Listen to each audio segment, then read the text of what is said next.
Good afternoon, students. We are again back to English class. This is time, it is for the juniors. We had done the prose and poetry, and yesterday we had actually done grammar. Now today I would be starting with non-detail.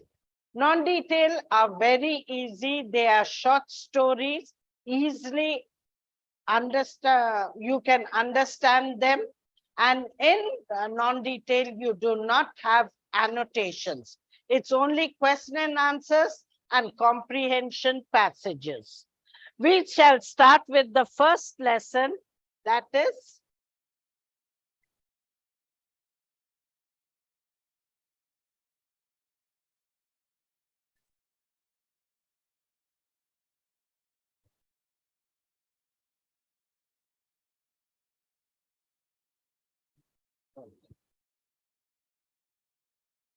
so the first lesson is playing the game.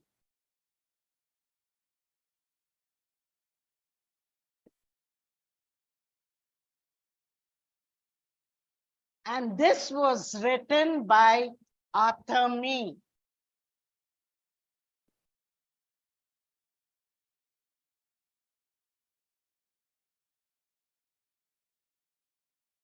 This is a lesson about a young boy who was a cricket buff and loved to play the game of cricket.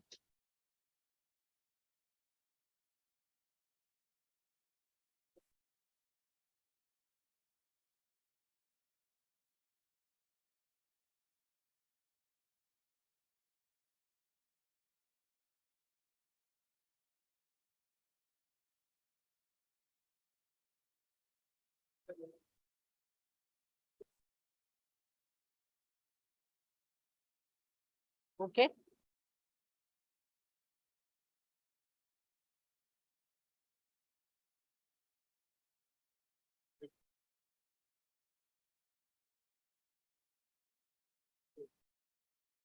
So in this lesson, playing the game written by Arthur Mee, it talks about a school boy, Alan. Alan was very fond of playing cricket, and he wanted to play on his school team. So he practiced a lot along with his father. His father helped him in bowling, and also he showed signs of picking up.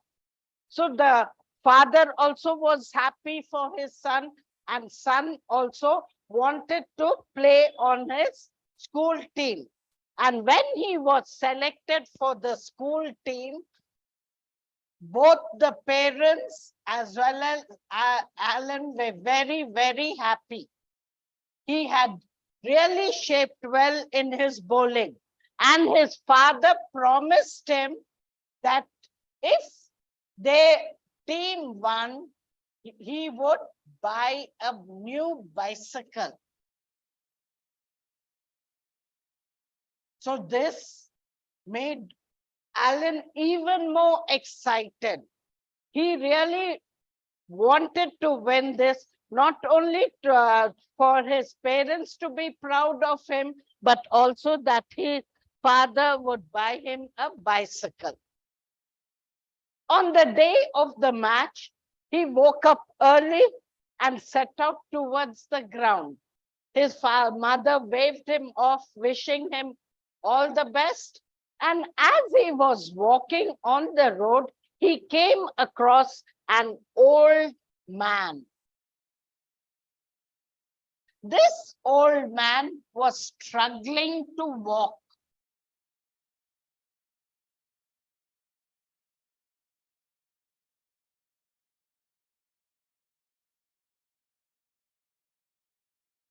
And there were two reasons also.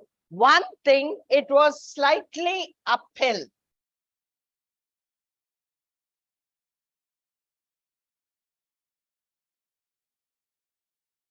You must have seen when there is a slope, going down the slope is very easy, but when you have to climb up the slope, it is slightly difficult. Plus, The wind was blowing.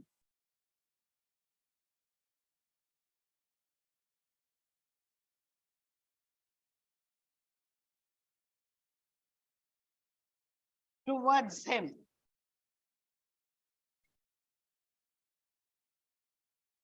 If you notice, children, when the wind is behind you, you are literally pushed. It helps you to walk easily. But when the wind is against you, it's even more difficult for you. Not only the wind was against him, but it was slightly uphill. So the man was finding it difficult to walk steadily. And Alan, seeing him, was kind enough and asked him if he could help him. Alan was kind-hearted and asked the old man if he could help him. The man agreed to it and put his hand over Alan's shoulder, and both of them walked.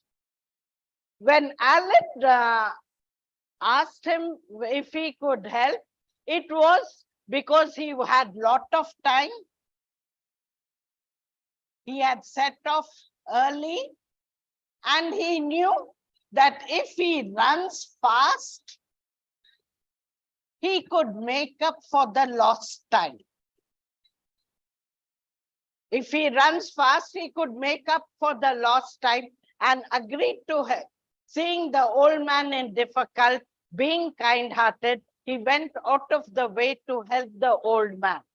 But unfortunately, the man was very, very feeble and took a lot of time to walk a short distance.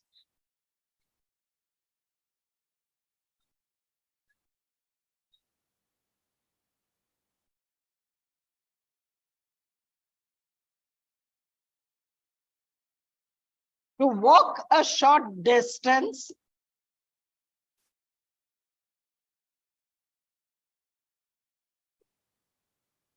and this made Alan flustered. He went out of the way to help the old man, thinking that he could run fast later on and be on time to the ground. But the old man was so feeble, so weak, that he was taking very short steps, and they had hardly covered a very short distance.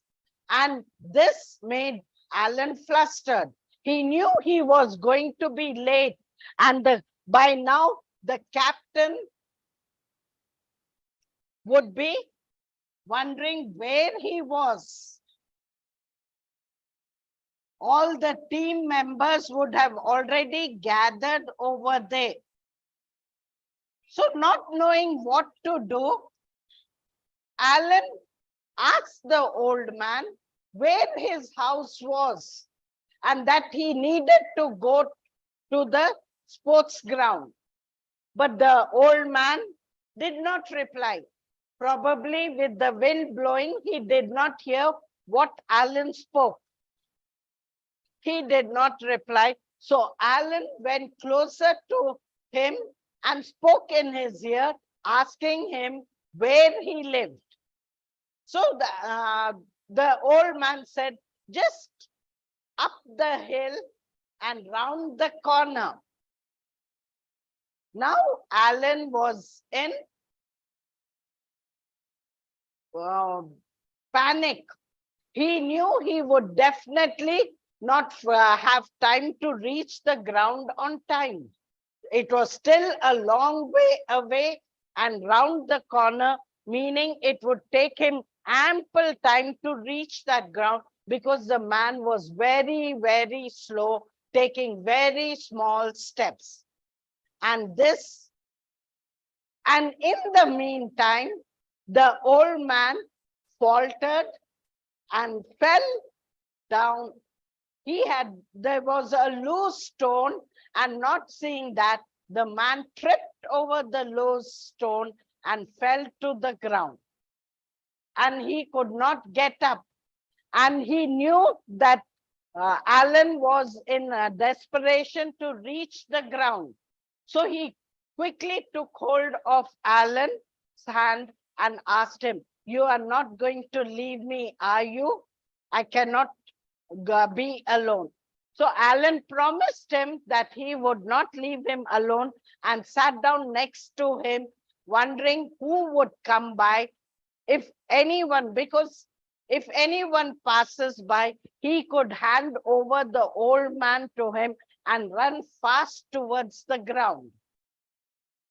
But when you are desperate, time flies by.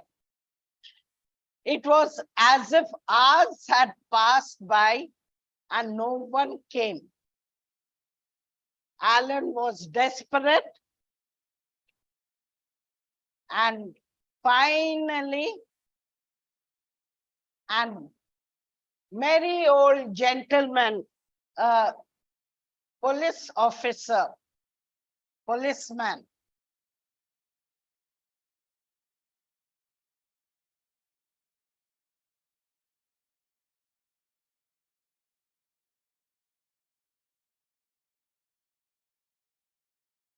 a policeman, a happy-go-lucky person, happened to be passing by, and the moment Alan saw him, reported everything, how he was helping the old man who had tripped and needed to be helped towards his home.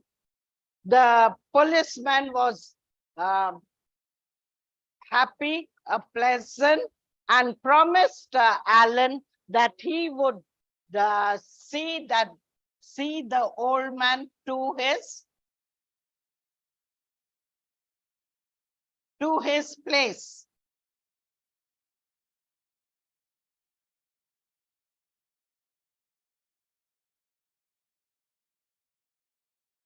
Now, what did Alan do? He ran as quickly as he could towards the ground.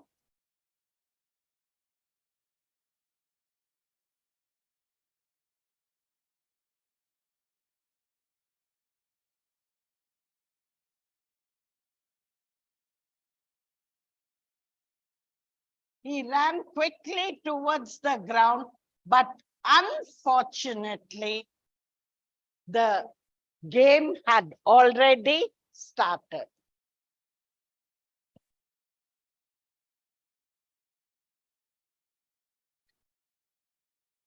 Bad luck for him, the game had already started.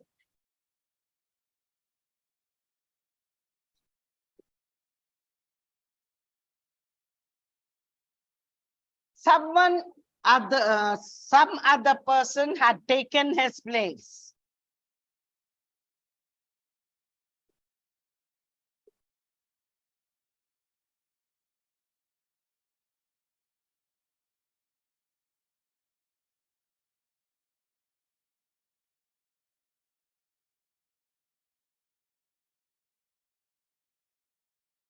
Seeing this, Alan was highly disappointed.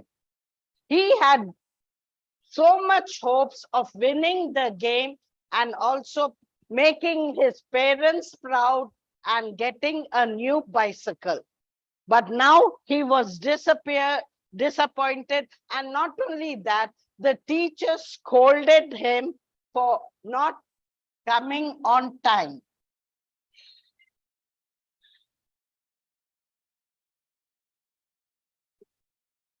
Teacher scolded him for not being on time.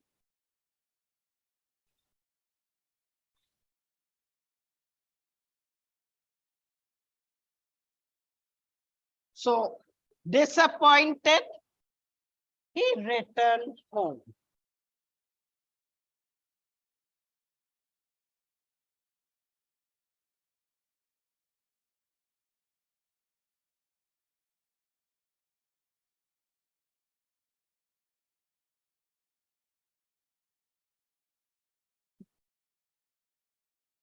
The moment he knocked on the door, his father opened the door and immediately started praising him.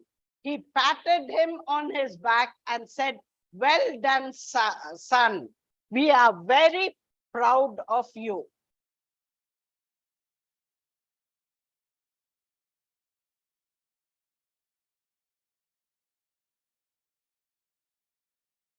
We are proud of you. Now, what was the feeling of Alan, especially when he knew he did not play the game, and here his father was patting him on his back, saying, "You have done well. We are very proud of you." So he opened his mouth to say, "I didn't play the game."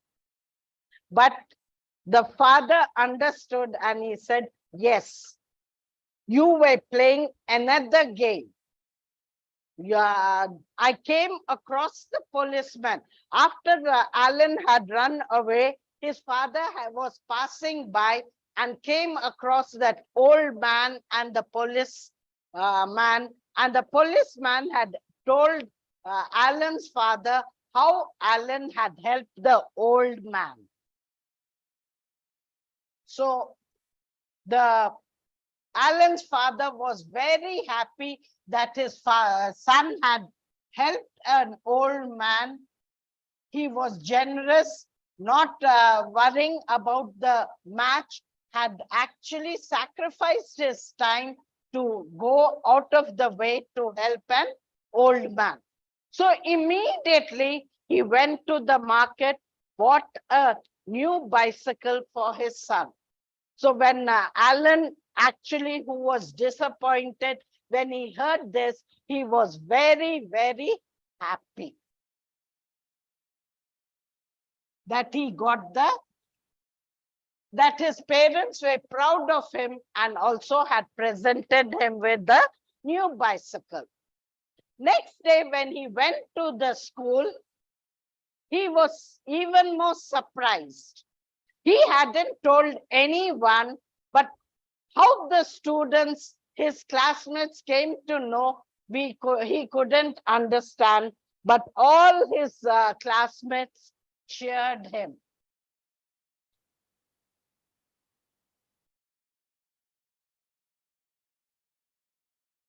for his good deed.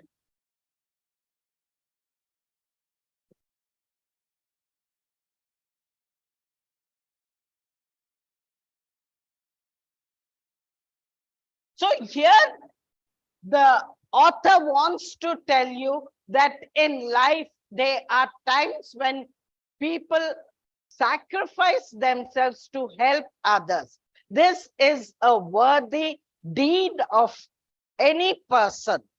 Here, Alan, though he knew that he would be late to the playground, did not leave the old man who was very feeble and weak and who had fallen down. He waited till such time that a policeman came. He handed over the old man, requesting him to leave him at his place, and then ran to the school. But unfortunately, the match had already started and he could not partake in the match. And not only that, his teacher also scolded him for not coming on time. Disappointed, he went home wondering what he could tell his parents. But fortunately for him, his father was already aware of the facts, having met the policeman and feeling very proud of his son who had made a great sacrifice, went immediately to the market and bought a bicycle for him. Next day, his classmates also cheered him, having come to know about this kind deed, and appreciated and cheered him aloud. So this is what we should be able to do every time, children. There are times when It may be a great sacrifice, but by doing that, you are doing the good day for the day. Good deeds are counted. So at times, go out of the way to help people. Second is the 5 boons of life.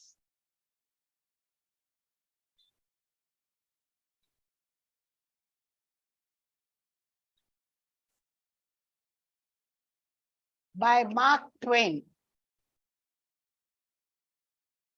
Mark Twain also was a famous writer for children. If you have come across it, Huckleberry Finn Adventures or Tom Sawyer. Tom Sawyer. You must have read about Tom Sawyer's pranks in school. There are many stories how he plays. Sorry.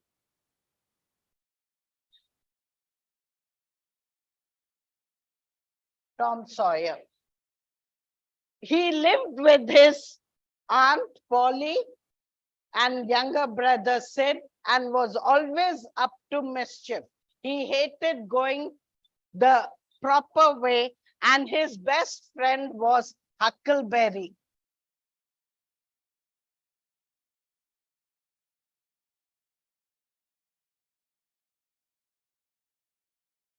Huckleberry Finn. Huckleberry Finn's father was a drunkard. He did not have a mother, and the father did not bother about this child. So he was like an orphan roaming around on the streets, wearing ragged clothes, doing whatever he wanted. And this was appreciated by Tom Sawyer because in his home, there were rigid rules. They had to follow, wear proper clothes, go to school regularly, sleep on time and everything. And for Huckleberry, there was no one to tell him what to do, when to do, how to do. So the stories about Huckleberry Finn and Tom Sawyer are well known, well written by the author Mark Twain. In this lesson, 5 boons of life. Now, what do you mean by boons? Boons mean wishes.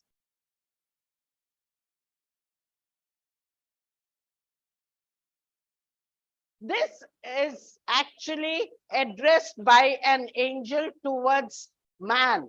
But here, when we speak of man, it is not one particular man, but every man. A person. In a person's life, God has given us many boons. They are pleasure,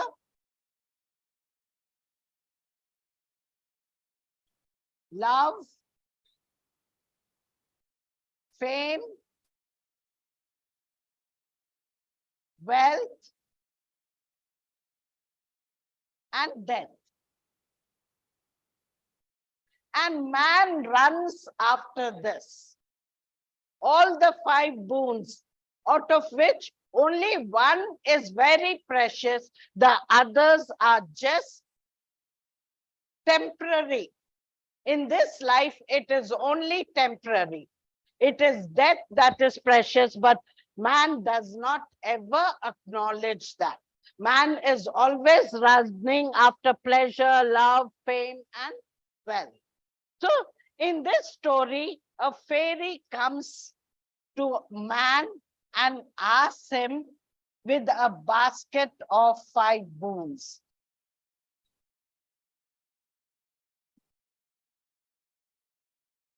She tells very clearly that only one is precious. Think carefully and choose. Now, man, a boy running after pleasure, doesn't even need to think. He immediately says, I want pleasure. Though the fairy cautions him Out of the 5, there is only one which is precious. Think carefully. But without any hesitation, he immediately says pleasure. And he leads immediately, the wishes are granted. He leads a pleasurable life. But what happens? Pleasure is only temporary. You cannot have the same thing throughout your life. It's only short-lived. And that's why finally he is so disappointed, not being able to acquire what he wants, is wondering if he can get another chance to choose something worthwhile. So the fairy again comes in with the 4 wishes. This time pleasure is not there. She brings love, fame, wealth, and death, and asks him again, think carefully. Only one is precious. And then he immediately chooses love. The fairy turns away with disappointment. But the man does not even acknowledge. He doesn't realize why the fairy is disappointed. She is disappointed because he hasn't chosen the right gift. And years pass by, and the fairy man, you can see, is before a coffin of his loved one. He had loved many people, but one by one, they were taken away. They left him. And the last was his beloved, who was lying in a coffin in front of him. And he again feels that love is not the precious thing that the fairy had promised. He realizes that love is also short-lived.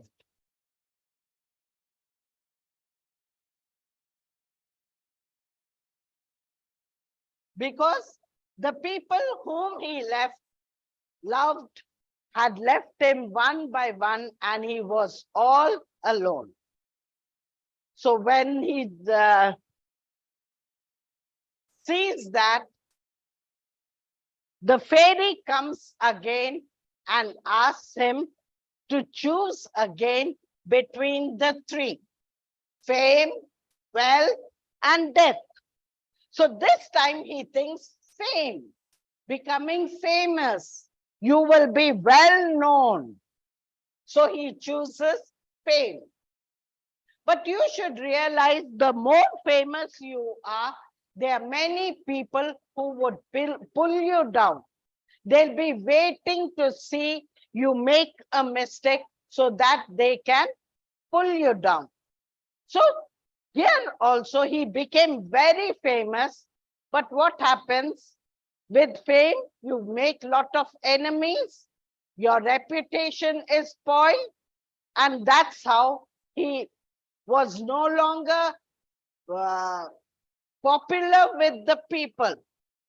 Everyone was sadly disappointed with him. There was no one who appreciated him. So again, he was in a despondent moment. And at that time, the fairy came with 2 wishes: the wealth and death. And this time he realized, what a fool I have been. It is the wealth that is very important. You can buy whoever you want with the wealth. And that's when he decided to go in for wealth. He thought those people who had pitied him, who had been envious of them, he would show them with his wealth. With his wealth, he was going to buy every one of them, make them jealous, full of envy with his wealth. Years passed by, and then the fairy found him in a lonely garret Garret is the topmost part of your house. It's like an attic.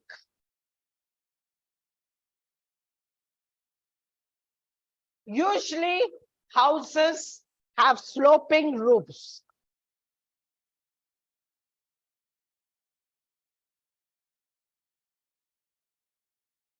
This small area is where they usually keep unwanted um, stuff, furniture, and everything. And there are no windows but a skylight.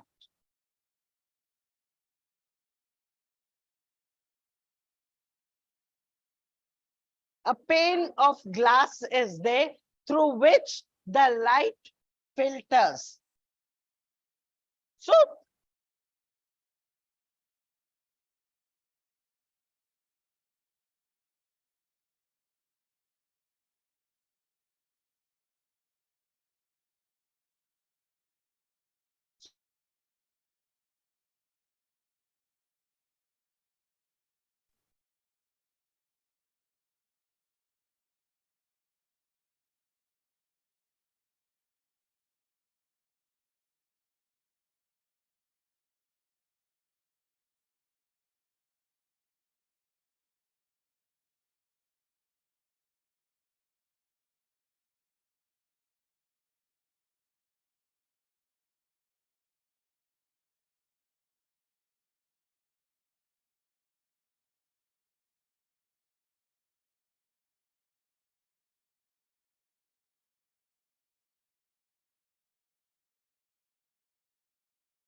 Second page is not there. Okay, doesn't matter. Here, continue. So he wanted death, and death was wanting. The fairy said she had given it to a small, innocent child.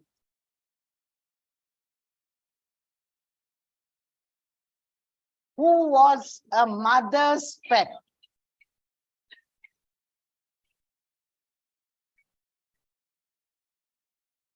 This small child trusted the fairy. When the fairy went to the child with a basket of 5 boons, pleasure,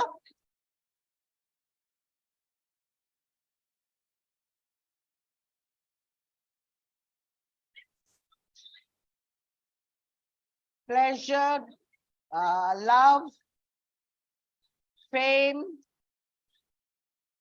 wealth, and death.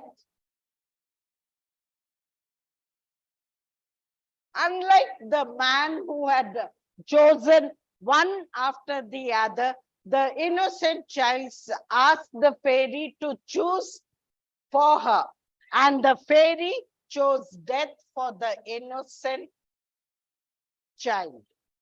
So death was wanting when she came back to man. And the man asked, what should I do now? The fairy said, the evil things of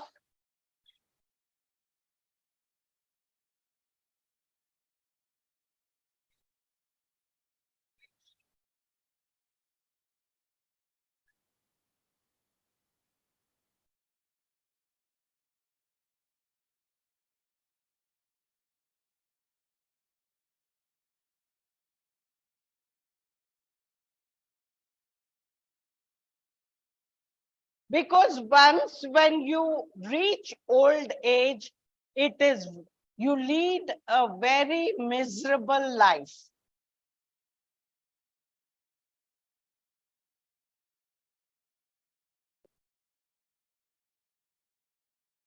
Old age, most of the time it is a miserable life because no one loves you.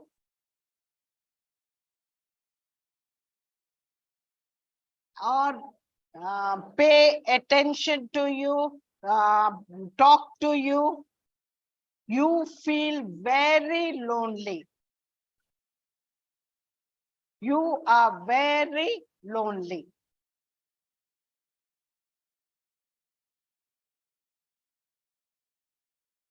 You must have seen children in foreign countries. Now, the author is a Mark Twain, not an Indian.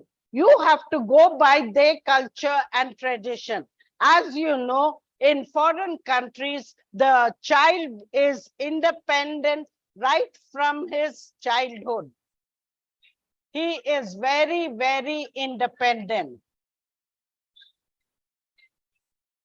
Unlike the Indians, there the child is not cuddled like we do.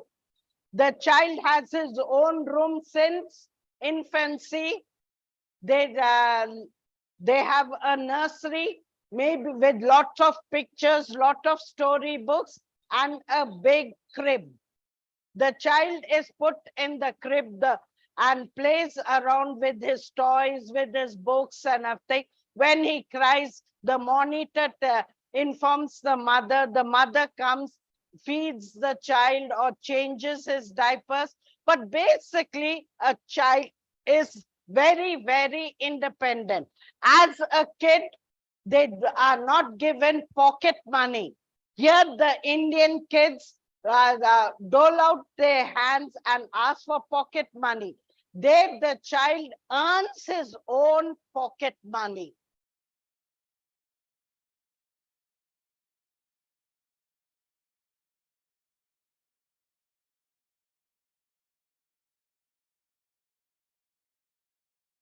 He works. How can a child work, you think? There are many things that a child can do which adults can't. They need their help, like climbing up trees and plucking the fruits from the orchard, um, uh, mowing their lawn, or when there is a garage to be cleaned, they help in that. In this way, they earn their pocket money, a small amount, but whatever it is, right from childhood, they have the habit of earn. They are very, very independent, unlike us. Likewise, here a mother scolds the child, even at times whacks the child. But there in foreign, you can neither scold the child and leave alone beating. That's out of questions. A child can call up the cop at any moment and hand over his parents if they abuse them, whether it is physically or mentally.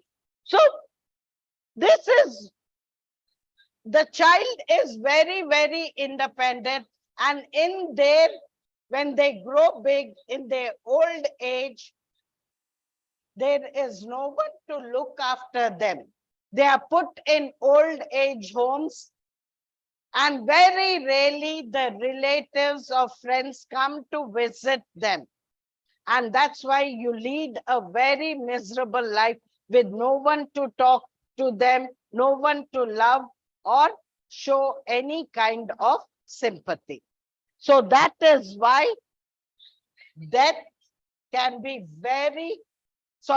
can be a way of a precious gift. You can find of that's your way out.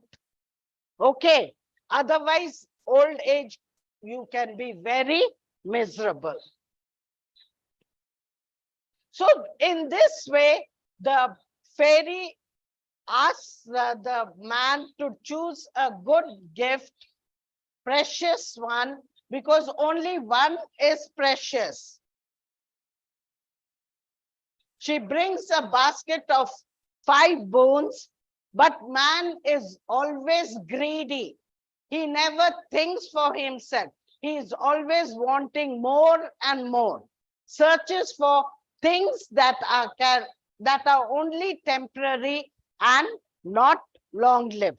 It is only at the end that man discovers that death is very a most precious gift, and he had chosen everything other than the most precious gift.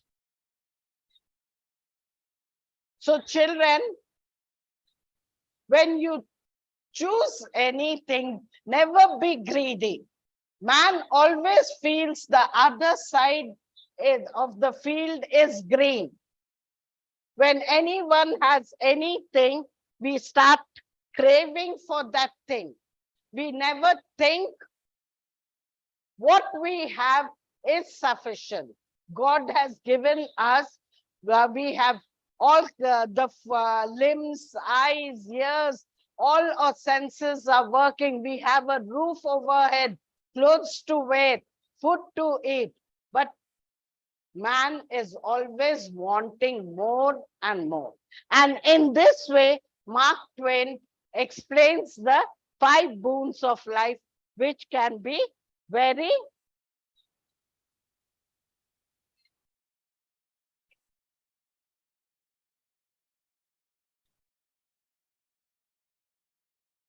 and how man runs after, is very greedy and runs after things that are temporary.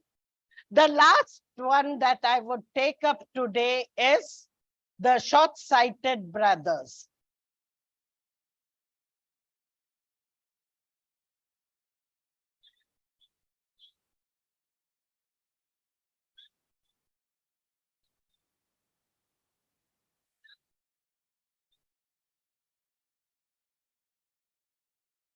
It's a folklore. Chinese,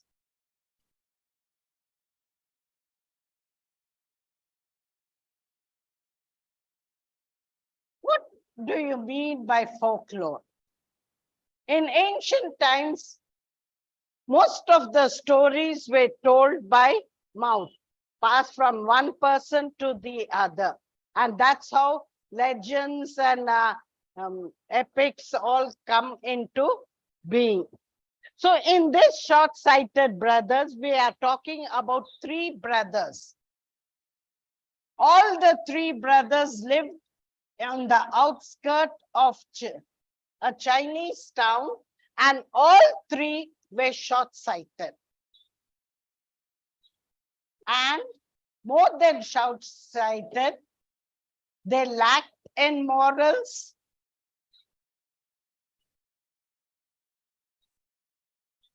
trying to deceive each and every one.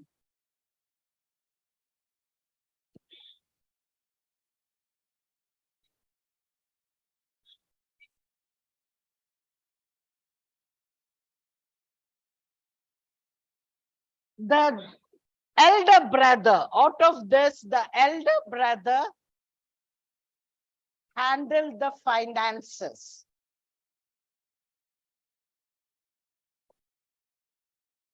Now, the second brother was jealous. He wanted to handle the finances. So one day went to the elder brother and told him, you have a short sight.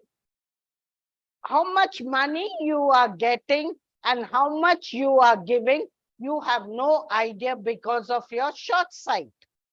So let me do the handling of the finances while you take rest. Hearing this, the youngest brother objected.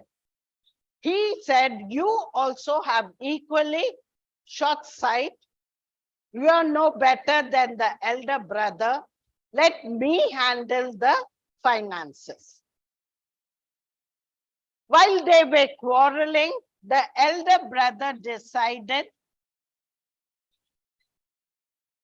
we will test our vision.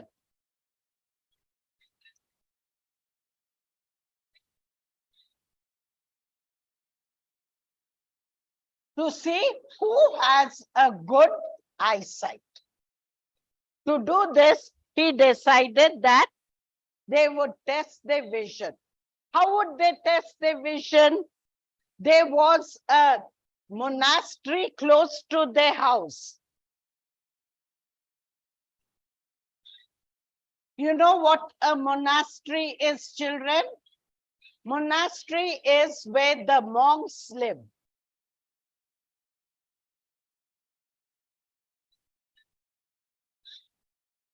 And they were going to put up a tablet over the doorway.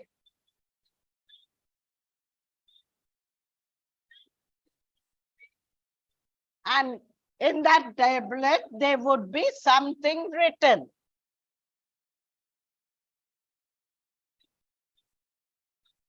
Now, whoever could read whatever is written on the tablet, it would show that they had a good vision and they will handle the finances. At this, the other two brothers, the second and the third brother, also agreed to the suggestion of the elder brother, and at that the elder brother said, okay, since we have agreed, you'll both go away, let me take a nap. But what did the elder brother do? He did not take a nap, but went straight to the monastery and asked the monk over there, what I heard that you are going to put up a tablet. What is written on the tablet? So the monk replied that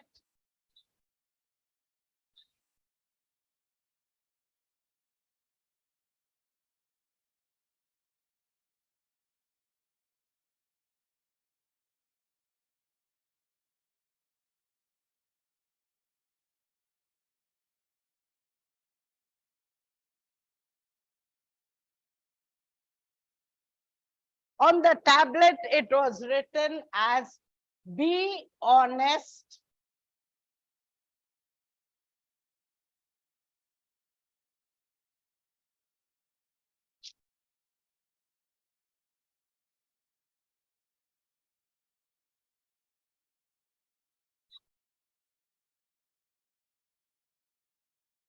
at all times. So the elder brother, when he heard what was going to be written, he felt very happy because it was a sly way of learning the truth. But he wanted to handle the finances and he knew he had a short sight. So he decided to go about in the underhand way. He went to the monk and asked him what was written on the tablet. And the monk replied, be honest at all times. It didn't register to him what it meant. He came home very happily, and after some time, the second brother, without the knowledge of the other two brothers, went to the monastery and got hold of the same monk. The monk was surprised why everyone is asking about the tablet, and he also explained the same quotation. He said, this is a quotation by the Chinese Confucius. He was a famous Chinese astrologer, and he had written these words. So when he answered, be honest at all times, the second brother asked, what else is there? Any decoration? So he said, yes. All around there is a flowery decoration. So he went away back home, happy that he had discovered. Then the third brother came and he also asked the same question, what is written on the tablet? So he said, be honest at all times. Then he asked, is there anything else written on it? So he said, yes, the name of the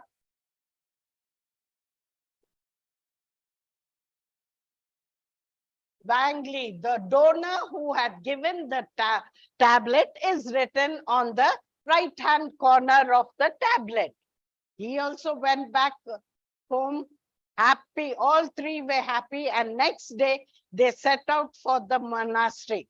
As soon as they came near the monastery, the elder brother said, oh, I can see the inscription very clearly.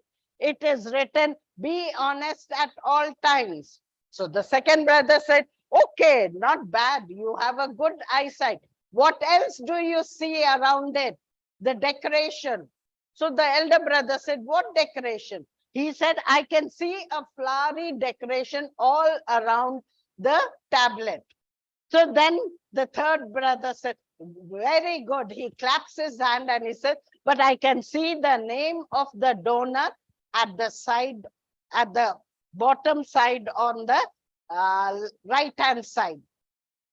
Just then, the monk who had answered them the previous day comes out, seeing them, says, oh, you have come to see the tablet.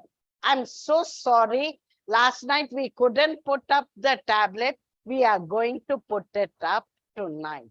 So basically, the tablet was not there. And yet,